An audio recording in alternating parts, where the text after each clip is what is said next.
Okay.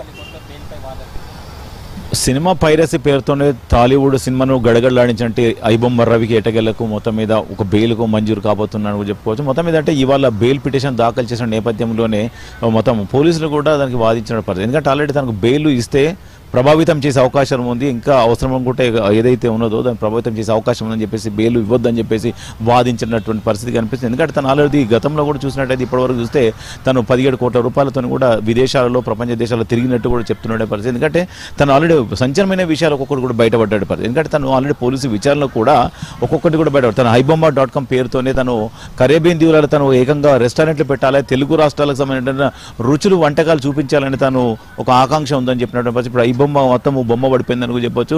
ఈ ఐబొమ్మ మొత్తం close అయిన తర్వాత భవిష్యత్తులో ఏం చేస్తామని చెప్పి పోలీసులు అడిగినప్పటికీ కూడా తను ఒక కరేబియన్ దీవులలో ఉండి హోటల్ పెడతానని చెప్పడం జరిగింది. ఎందుకంటే వివిధ ప్రాంతాల్లో కూడా కేవలం కరేబియన్ దీవులలో కాకుండా వివిధ ప్రాంతాల్లో కూడా వేరే దేశాల్లో కూడా తన యొక్క తెలుగు రాష్ట్రాలకు సంబంధించినటువంటి ఐబొమ్మ పేరుతోనే రెస్టారెంట్స్ ఓపెన్ చేస్తానని చెప్పినటువంటి పరిస్థితి. మరి పోలీసులు కూడా ఐబొమ్మ రవికి మంచి ఆఫర్ కూడా ఇవ్వడం జరిగింది. ఎందుకంటే తను సైబర్ క్రైమ్లో తన ఉద్యోగం చేస్తామని అడిగినప్పుడు కూడా తను సున్నితంగా తిరస్కరించినటువంటి పరిస్థితి. ఎందుకంటే ఆల్రెడీ గతంలో కూడా అశ్విని కుమార్ ఎవరైతే ఉన్నాడో నిందితుడిగా ఉన్నటువంటి 22 years యువకుడిని కూడా పట్టుకున్నటువంటి నేపథ్యంలో ఒకేసారి ప్రభుత్వానికి సంబంధించినటువంటి హ్యాకర్ అండి.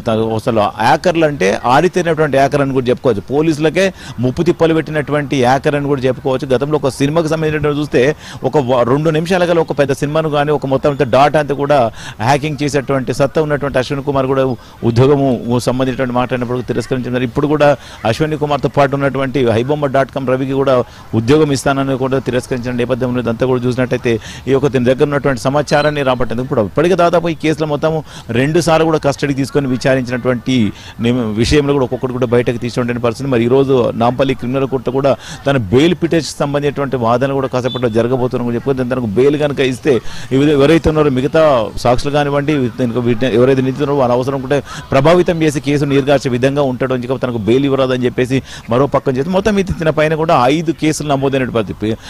సినిమాకు సంబంధించినటువంటి మా అసోసియేషన్ కానివ్వండి, సినిమా కాంపస్ కానివ్వండి, ప్రొడ్యూసర్స్, డైరెక్టర్స్, తండేల్ సినిమాకు సంబంధించిన నిర్వాహకులు కూడా ఆ తండేల్ సినిమాకు సంబంధించిన దాంట్లో కూడా వాళ్ళు ఎవరైతే ఉన్నారో దాంట్లో కూడా సినిమా పైరస్ అయిన నేపథ్యంలో లాస్ వచ్చింది, వాళ్ళు కూడా కేసు నమోదు మొత్తం 5 కేసులు అయినటువంటి నేపథ్యంలో ఇప్పుడు ఆల్రెడీ 3 కేసులకు సంబంధించినది కూడా జరిగినటువంటి పరిస్థితి. ఇప్పుడు 2వ కేసుకు సంబంధించిన పీటీ వారెంట్ కూడా చూపించి నిన్ననే ఆల్రెడీ తన కోర్టులో ప్రొడ్యూస్ చేసి మన జైలుకు తరలించిన పరిస్థితి చూస్తాం. ఇదంతా 5 కేసులు తన మీద ఉన్నటువంటి నేపథ్యంలో దర్యాప్తు కూడా ఒక పక్కన జరుగుతూ ఉన్నది.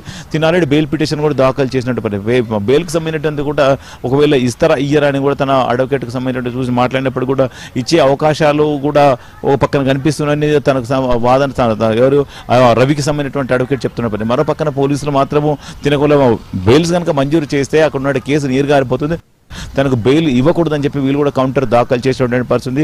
ఈ అవసరం అనుకుంటే మరింత సమాచారం రాబట్టాలంటే కూడా మరొకసారి కూడా కస్టడీకి తీసుకొని మళ్ళీ 2-3 రోజులు కూడా అవసరం ఉన్నదని చెప్పి మరో పక్కన చెప్తున్నారు. వాళ్ళ దగ్గర ఉన్న పోలీసుల దగ్గర ఉన్నటువంటి బ్యాంకు స్టేట్మెంట్స్ కానివ్వండి, అదేవిధంగా వాళ్ళ దగ్గర ఉన్నటువంటి హార్డ్ డిస్కులు కానివ్వండి, ఎథికల్ హ్యాకర్ ద్వారా వాటన్నిటిని కూడా కలెక్ట్ చేసిన తర్వాత మరొకసారి కూడా తీసుకొని విచారిస్తే బాగుండుతో ఉన్నటువంటి పరిస్థితి కనిపిస్తుంది. ఎందుకంటే వీళ్ళ దగ్గర ఉన్నటువంటి సమాచారం ప్రకారం ఇప్పటికే 8 రోజుల పాటు 2 టైమ్స్గా కస్టడీ తీసుకొని 8 రోజుల పాటు కస్టడీలో విచారణలో కూడా బాగా బయటకు తీసినటువంటి పరిస్థితి.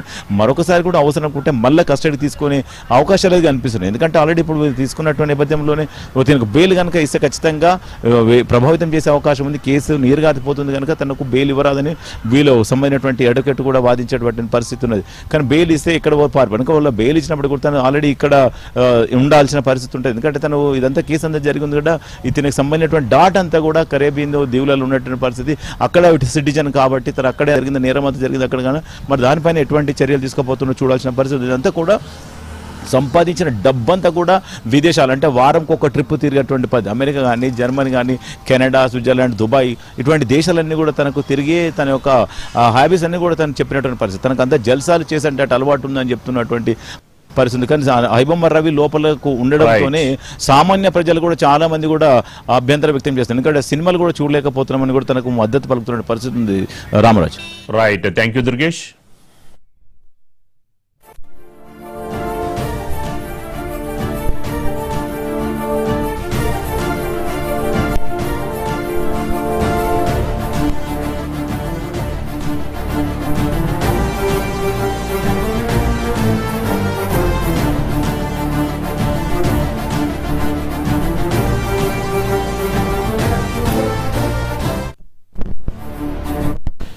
డిప్యూటీ సీఎం పవన్ కళ్యాణ్ రేపు చిత్తూరు జిల్లా